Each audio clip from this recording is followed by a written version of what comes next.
The Donaldson Cross Country Championship, brought to you by Donaldson Filtration Systems, a market leader in filtration solutions. We're back in Gauteng for the final leg of the Donaldson Cross Country Championship. The Atlas Copco Gold 450, situated at the gold mining home of Sibanye Gold at Glenharvie on the West Rand, and taking place for the second time. Things could not be closer at the close, with Castrol Toyota's Anthony Taylor and Dennis Murphy holding a slim lead over the Horn brothers from Malalane in Class T. Yeah, and excited, very, very tight at the top. Of course, Anthony leading the way, but there's a chance that you can take the title. Yes, yeah, definitely. We had a good year. We all came to that last race now. But yeah, we'll just try to do what we always do, and just keep it clean and try to finish it with a good result. Not quite challenging for the title is our Imperial Auto Celeb Navigator comedian Kevin Perkins, also known as Michael Nyker. First and foremost, Kevin Perkins, excited, nervous? I am very excited, but I'm actually terrified at the same time. Bro, the Indian in me can't help being terrified. You understand that? After one training session, I was very nervous. So it's very different, you know, to being...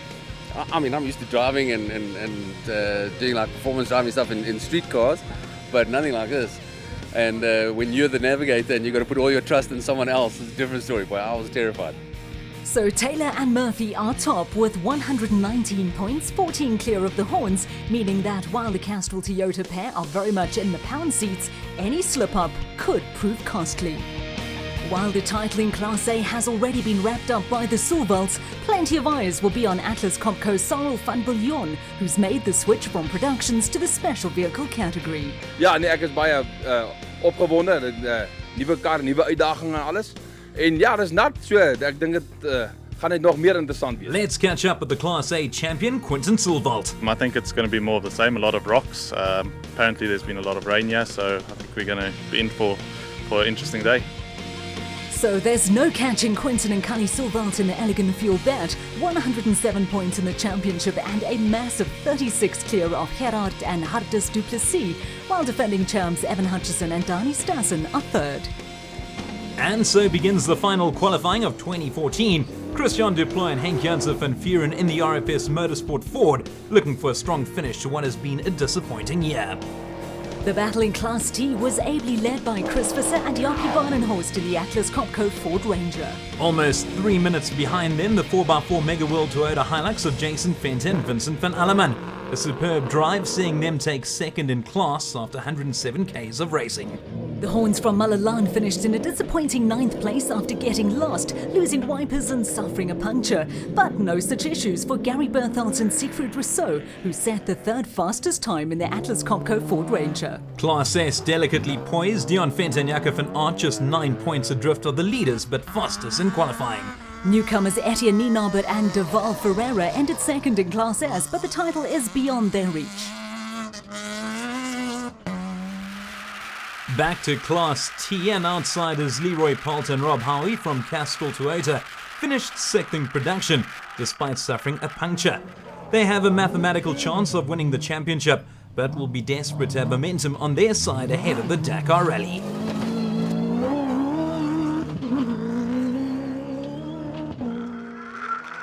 The leading contenders Taylor and Murphy had a qualifying race to forget, finishing 10th in class after losing brakes 30 Ks in and a massive 30 minutes. It all makes for a rather interesting scenario come race day, with the Castrol Toyotas starting way back in the mass start. Kobus van Tonda and Freddie Creel finished ahead of them, but at one stage it didn't look likely. The Unifreight Ford Ranger got marooned on a rock before they managed to save it.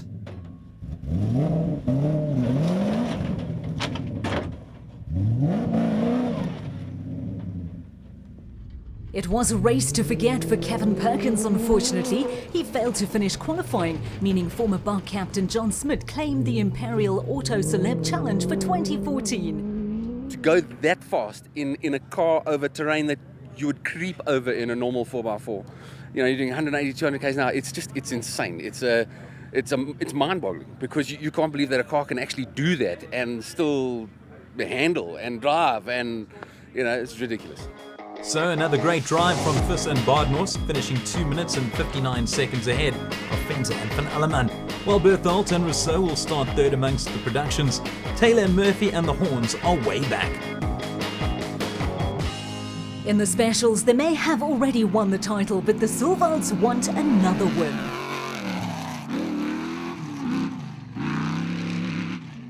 But it was Mark Corbett and Joan Moore from Century Racing that shone brightest. A tremendous qualifying race saw them capture first place overall on the grid. And what a performance from Cyril van Viljoen alongside Philip Hasselman from Atlas Copco, moving from Class T to Class A, yet second place overall. The Silvalds once again in contention despite struggling to reach top speed at altitude, third in class for them. Two of the most likeable men, Brett Parker and VZ van Sale from Sibanye Plastics, fell in a ditch towards the end, but that didn't stop them, finishing fourth in Class A. And rounding off the top five, Vickard Silvald and Byron Sykes, despite losing GPS early after rolling their elegant fuel striker within the first 10Ks. Leading the Class P battle, but way off the championship challenge, Colin Matthews and Rodney Burke from Century Racing. So, a sensational performance from Corbett and Moore, sending them straight to the front, while Van Viljoen and Hasselman's debut in a special vehicle proved to be extremely rewarding. Title winners Quinton and Cully Silvald are third, just over 6 minutes off the pace. So a super day of racing wrapped up in what proved to be a very popular area. The event was well supported, while the weather certainly played ball. As always, there was the usual tweaking, fixing and maintaining back at the DSP. Of course, the happiest driver of the lot, Mark Corbett from Century Racing. Mark, you must be very chuffed looking ahead, not a single car in front. Yeah, we had a good run yesterday. We were 3 minutes in the lead, quite a big margin. I think the big trick is to hold on to that lead today. It's going to be a difficult task. I think the route is very rough. The first 100 Ks that we did on the route yesterday, there were an incredible amount of rocks. I think a lot of people have punctures, so hopefully we can hold it together. Corbett and Moore first overall, but leading matters in the productions, and third on the grid, Visser and Badenhorst in the Atlas Copco Ford Ranger. Yesterday was good for us. I think we had a bit of an advantage starting a little bit down the field, but yeah, on the other hand, we passed 3 other competitors, and it was quite tricky because the dust was quite bad. I thought it was going to be more damp, but yeah, I think today luckily the wind is blowing a little bit, but we were very, very satisfied where we started. And satisfied they must be after that showing. And they're off, Corbett and Moore getting the Atlas Copco Gold 450 underway in their Century Racing CR5.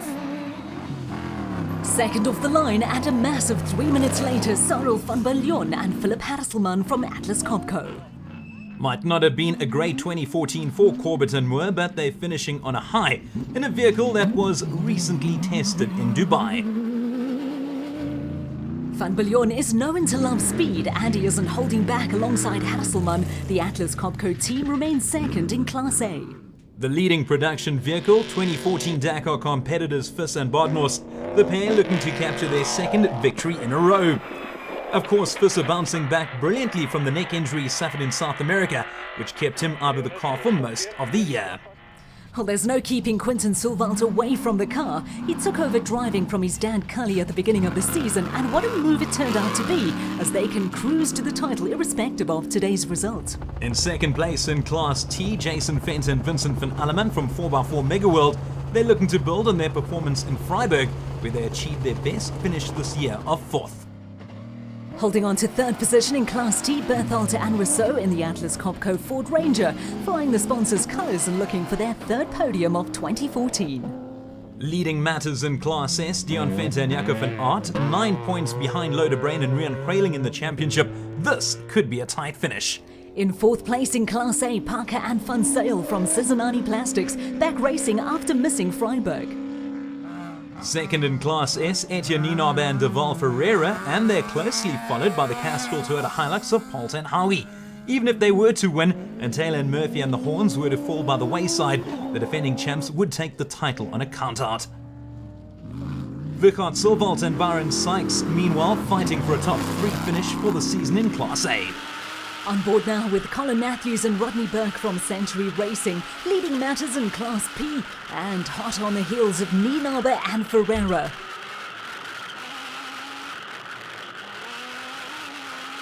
And eventually they would pass them. It was only a matter of time. And they're not done yet, flying past Vickard, Silvalt and Sykes, although they look to be having trouble. Speaking of which, stranded on the side of the road, the Hilux of Holt and Howie. It looks as if their race may have come to an end. Lying second in Class P but leading the championship, John Thompson and Clint McNamara, the latter filling in for Maurice Matten, who's overseas. The first from the Regent Racing stable and lying third in Class S, the man who used to drive the celebs, Archie Rutherford, with Matthew Carlson. Bad news for Silvalt and Sykes, they're out, meaning Keith Macanetti and Untoate Bareng in their first starting in Class A are now fifth. Third in Class P, but 15 points adrift in the championship, James Watson and John Thompson. On board with the Horns, chasing a win and a possible title, but crucially ahead of Taylor and Murphy, and now ahead of the Unifreight Ford of Van Tonder and Creel. Now they've overtaken Terence Marsh, who has a new nav in Mike Lawrenson. Next to Safa Pitcourts and Davy Lange, brilliant driving from the pair from Malalane, who are using the Hilux that Taylor and Murphy won the champs with last season. Could it win 2 years in a row? Well, you spoke too soon after all that thrilling action. The pair coming to a standstill, and let's hope it's nothing worse than a puncture. So after 50 Ks and the Sibanye Gold Driefontein mine as the backdrop, Corbett and Moore lead the way in the specials, followed by Van Biljon and Hasselman. As for the productions, Visser and Badenhorst still in front, followed by Venter and Van Alleman. Back to the action, and Corbett and Moore still flying in their Century Racing CR5. And what a spectacle that was as they fly through the mud, much to the joy or disgust of the spectators. Van Biljon and Hartelman still going strong in their Atlas Copco Batspec 5, the nav saying they feel right at home in a Class A chariot. Not too far behind, the leaders in Class T, Visser and Badenhorst in their Atlas Copco Ford Ranger. If they were to remain in this position, Visser would make it 2 wins out of 2 in only 2 races. Well, they seem to be a bit lost, and a few wrong slots confusing matters. But it didn't take them too long to get back onto the route. Ja, ik zou je gaan worden. Ik zal vastzetten. Yes, weer dan. Dat is een beetje rechts. Still lying second in Class T, the 4x4 Mega World Hilux of Venter and Van Alleman, making a nice mess of the mud.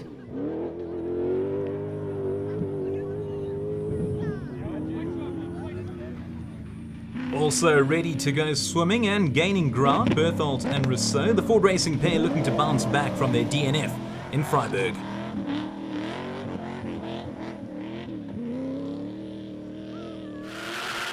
Last time we were on board with these two, they couldn't stop overtaking competitors. Matthews and Burke in front in Class P and looking for only their second podium of the year. Approaching this mud bath very cautiously is Thompson and McNamara, and rightly so. Well, they look to have got themselves completely stuck. And they'll decide to try it again as they reverse. But now the Cincinnati Plastics Gym Car Park and Vincel comes screaming past them, making light work of the problem. Terrific racing.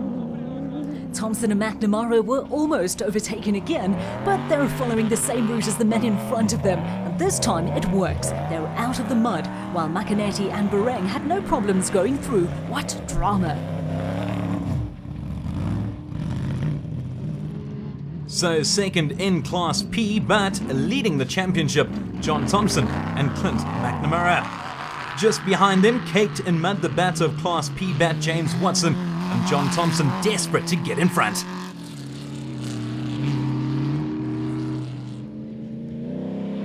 And this mud bath certainly proving to be elusively tricky for all concerned. Deploy and Janssen van Vieren looking slightly troubled, but they've managed to come out unscathed. They're fourth in Class T. Second in Class S, and missing a bonnet, Loda Brain and Rian Frailing in the Rubicon Racing Ford Ranger. They hold a 1-point lead in the championship. Third in S, Kotze and Lange. No title on offer for them, unfortunately, but they'd love to finish only their second race of the year. On board with Marsh and new nav Lawrenson doing the business for Imperial Auto, 6th in class, making light work of Rathbun and Reeder in the Rubicon Racing Toyota Hilux. Terence, of course, used to race alongside Gerard Schutte for a while before taking over the reins of the Celebrity Challenge initiative.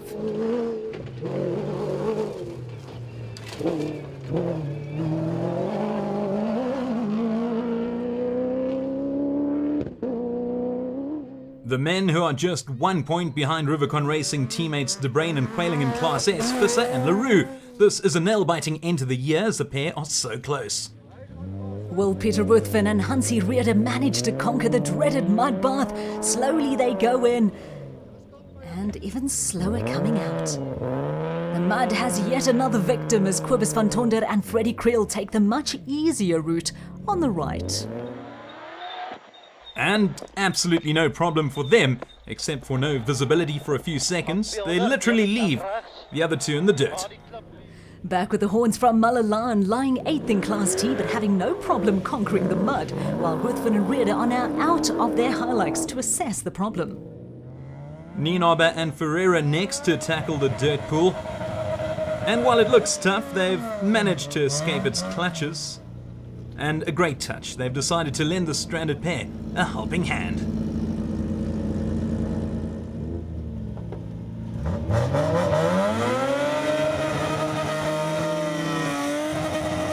Success at last! One of the hallmarks of the Donaldson Cross Country Championship is undoubtedly the fantastic sportsmanship and camaraderie. Well, except when it comes to your own navigators, it seems. We've seen very little of Taylor and Murphy. They must be very concerned as they're lying 9th in Class T. But with the horns just 1 place ahead, the title is theirs for now. Nice manoeuvring past Luke Wood and Andre Vermeulen in Class S, the pair having just joined Regent Racing. In Class G, a tremendous race from Brian Kappa and Michael Abramson to take the win. And with Woolridge and Dreyer not starting the event, Kappa captured the title too. What a 2014 for the man who's more used to two wheels. Bad news for Rathford and Carlson, they look to be definitely out. Walking down here, what happened? No, I think the prop shaft gave away, its shirt off. We hit one of those ditches there, but not very hard, so I don't know. At DSP and still leading, Corbett and Moore. No, it's rough out there, it really is. But we managed to hold on to our lead on the first loop. I think we grew it from 3 to 7 minutes. So all in all, we're happy. As they should be. Meanwhile, the battle in Class P could not be closer. Yeah, we're having a good time out there. Lost brakes a couple of times. My navi's not been so nauseous as yesterday, but everything's going well, thanks. So at DSP, Corbett and Moore are in front amongst the specials, a massive 5 minutes and 53 seconds ahead of Van Biljon and Harselman.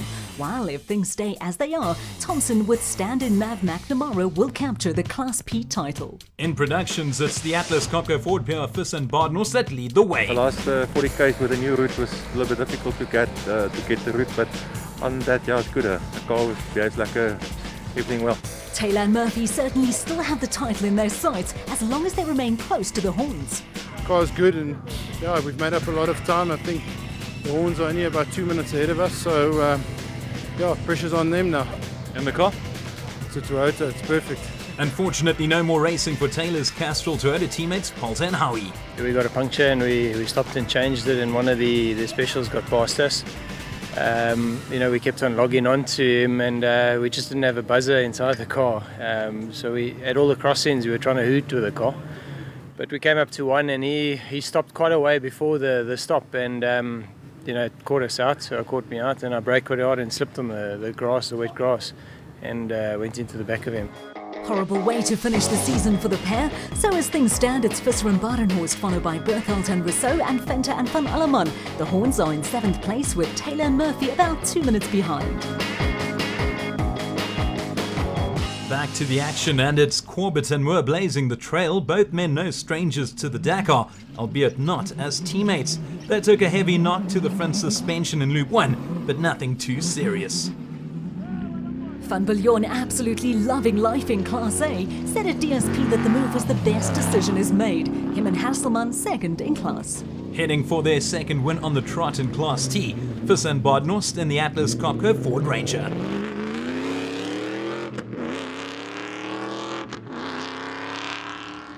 Their teammates are behind them in second place, Gary Berthelt and Siegfried Rousseau, enjoying a clean run so far.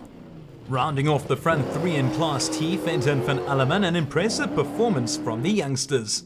Up front in Class P remains Matthews and Burke. No hassles yet for the duo from Century Racing. They've climbed a spot and are now third in Class A, Parker and Fincel from Sibanye Plastics, despite experiencing a puncture in the first loop. Venter and Van Aert are sitting in front in Class S. Remember, Venter is just 9 points adrift in the Drivers' Championship. While Thompson is leading the championship in Class P, and if he and McNamara stay in second place, the title is his. Macanetti and Bareng are now fourth in Class A, as it's bad news for championship winners Quinton and Kali Silvald. They're out. Well, you can't win them all. On board now with Marsh and Lawrence, and they've had a very good run so far. And I've spoken too soon, then Navarra has gone flying. They're definitely out, but let's hope they're okay.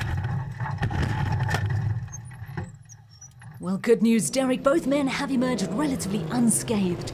The Horns from Malalane, meanwhile, are trying their utmost to break away from Taylor and Murphy, but they don't seem to be doing enough. And here are the defending champs, off a podium spot at the moment, but unless catastrophe strikes, they look to be headed for the title.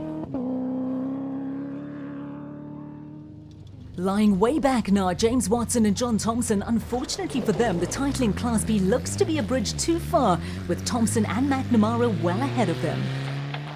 Fifth in Class T, Kobus van Tonder and Freddie Creel in the Unifreight Ford. And they're having no problems getting past the Rubicon Racing Hilux of Visser and LaRue. The pair still searching for their first podium this year, while Visser and LaRue, of course, are chasing the championship in Class S.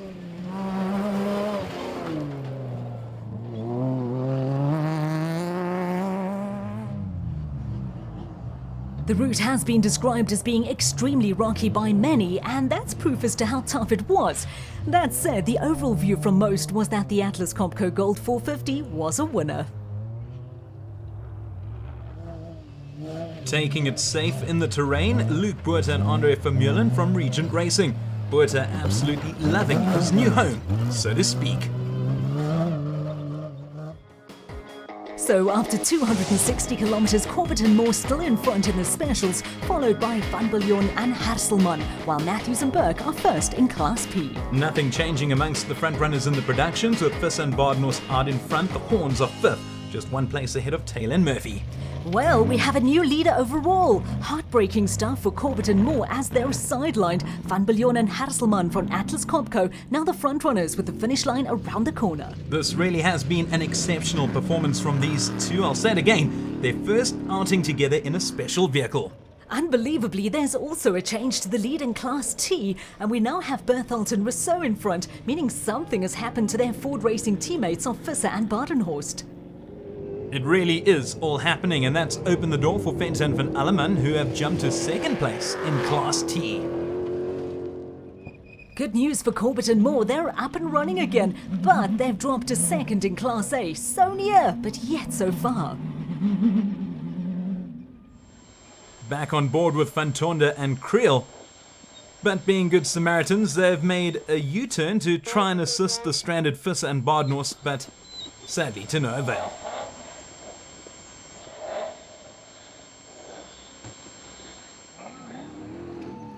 Up front, a phenomenal victory for Sarel van Biljon and Philip Harselman from Atlas Copco, taking over the lead near the close to see out the win. Heartbreak though for Corbett and Moore, who finished almost 8 minutes behind in second place, while the 7th place finish for Thompson with McNamara ensured that Class B was his.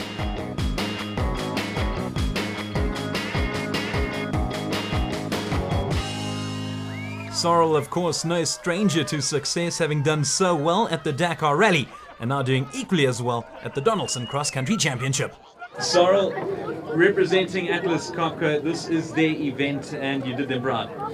Ek wil vir julle sê 'n jaar en 'n half terug het hulle my genader om betrokke te raak en van daai dag af tot vandag toe is dit een van die beste goed wat my gebeur het. Ek is so trots op hulle. Ek wil vir hulle sê baie dankie. Laat hulle my nader getrek het. Ek voel geëerd om onder hulle vaandel te ry en ek hoop ek kan hulle net trots maak. As for the final standings, the Silvots taking the title despite recording a DNF today. What a year for the elegant Fuel Father and Son team, finishing 36 points clear of their nearest challengers, the Duplessis. As for the productions, a similar story as the Atlas Copco Ford racing pair of Gary Berthold and Siegfried Rousseau went in front close to the end and never let go to capture their first win of the year. They were almost 3 minutes clear of Vincent van Alleman, while Taylor and Murphy's 5th place finish, 2 behind the horns, saw them capture their 2nd championship title in a row. In Class S, Fis and LaRue's 6th place saw them take the title.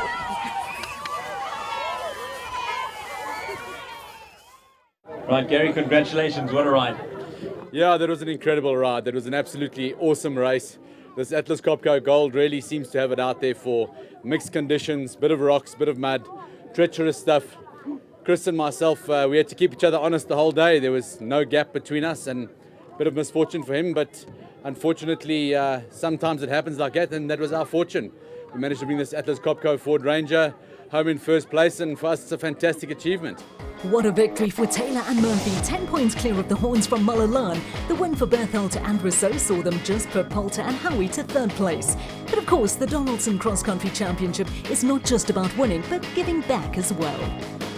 We've been involved, I think, for over 25 years with the Lockwood Ranch. It's a home for children with Down syndrome, and once a year we have a Christmas party for them. It's very rewarding, it brings you down to earth. But it's something which we will continue to do for many years to come. The Donaldson Cross Country Championship, brought to you by Donaldson Filtration Systems, a market leader in filtration solutions.